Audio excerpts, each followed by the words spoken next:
The first thing everyone noticed was the laugh. It came too loud, too sudden, cracking through the clink of glasses like something that didn't belong. The kind of laugh meant to humiliate, not entertain. Daniel felt it before he understood it, felt it in the tightening of his shoulders as he stood just inside the restaurant doorway, grease still faintly stained beneath his fingernails no matter how hard he'd scrubbed. He almost turned around right then. Almost. But then he remembered the message, free dinner. Just show up. You deserve one good night. And because men like him didn't get many good nights, he stayed. He didn't see the eyes watching him yet. He didn't hear the whisper that would change everything, is that him? That's the mechanic. And he certainly didn't know that the young woman about to stand up from the table, the one with calm eyes and a steady smile, would end the joke with 6 quiet words that no one expected. I like him. He's real. Daniel Morales had learned early how to survive being underestimated. His father died when he was 16, crushed beneath a car lift that failed because someone cut corners to save money. From that day on, Daniel worked. Not dreamed. Worked. He finished school at night, learned engines by touch, and took over a failing garage on the edge of town that smelled like oil and burnt rubber and stubborn hope. He didn't complain. He just fixed things. Cars. Broken machines. Sometimes broken people who came in angry and left calmer because someone had finally listened. That was Daniel. Invisible. Reliable. Easy to make fun of. So when a group of well-dressed men from a nearby corporate office started coming in with their luxury cars, snickering behind his back, he didn't notice at first. When they joked about setting him up on a blind date, he assumed it was pity. He didn't realize it was cruelty disguised as humor. They told him she was out of his league, said she liked simple men, said she wanted someone authentic. Daniel laughed awkwardly and agreed because part of him wanted to believe the world could still surprise him in a good way. Across the city, Sophia Whitmore was suffocating. At 24, she was the daughter of one of the most powerful CEOs in the region, raised in glass offices and private schools where everyone smiled too politely and never said what they meant.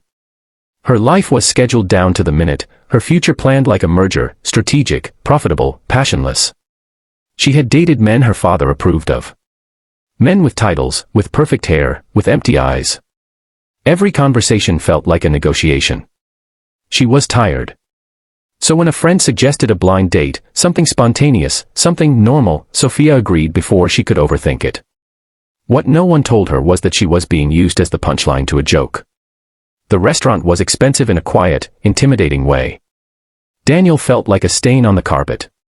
He adjusted the borrowed jacket that didn't quite fit and walked toward the table they'd told him to find. The laughter died down as he approached, replaced by looks that flickered with disappointment and amusement. That's when Sophia stood. She wasn't dressed extravagantly. Simple dress. No flashing jewelry. But there was confidence in the way she met his eyes, no hesitation, no judgment. She extended her hand. You must be Daniel. He nodded, unsure. And you're Sophia. She smiled, genuinely. Not the polite smile he'd seen from customers who looked past him. This one stayed. They talked. At first, awkwardly. Then easily. Daniel spoke about engines, about how every sound told a story if you listened long enough. Sophia listened like it mattered. She spoke about feeling trapped in expectations, about wanting to choose something just because it felt right. Daniel didn't try to impress her. He didn't know how. He just told the truth. And somewhere between the appetizer and the main course, the room faded away. When the laughter returned, louder, sharper, it wasn't Daniel who flinched. It was Sophia. One of the men stood up, glass raised. All right, joke's over. We thought it'd be funny. You know. Princess meets the mechanic. More laughter. Phones came out. Sophia didn't sit back down. I like him, she said calmly. And I don't like you. Silence spread like spilled wine. Daniel tried to apologize, tried to stand, but Sophia reached for his hand, grounding him. You didn't do anything wrong, she said softly. Then louder, to the room, you did. They left together, the joke unfinished, the laughter dead behind them. Outside, Daniel finally spoke. I think I was supposed to be the punchline. Sophia nodded. I think I was supposed to play along. She looked at him. I'm glad neither of us did. They walked. Talked. Laughed, real laughter this time. It didn't turn into a fairy tale overnight. It turned into something better. Something earned. The second time Daniel felt that tightening in his chest, it wasn't in a restaurant. It was in his garage, weeks later, when a black luxury car pulled up and a man in a tailored suit stepped out like he owned the world. Richard Whitmore didn't smile when he saw Daniel. He looked around the garage as if assessing damage. You're the mechanic, he said flatly. Daniel wiped his hands on a rag. I fix cars. Yes. You're dating my daughter. Daniel didn't deny it. Yes. Richard studied him. This ends. Today. That night, Sophia cried for the first time in years, not because she felt weak, but because she felt seen for the first time and now it was being threatened. Her father gave ultimatums. Career. Reputation. Future. Daniel listened to it all in silence. I don't want to be the reason you lose everything, he said. Sophia looked at him through tears.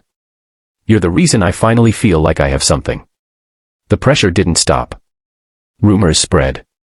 Daniel lost clients. The prank followed him online, edited and mocked.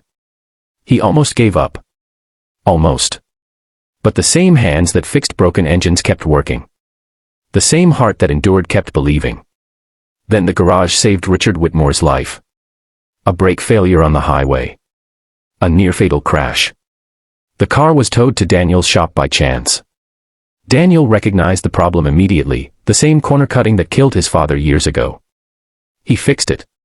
Properly. Thoroughly. Without charging a cent.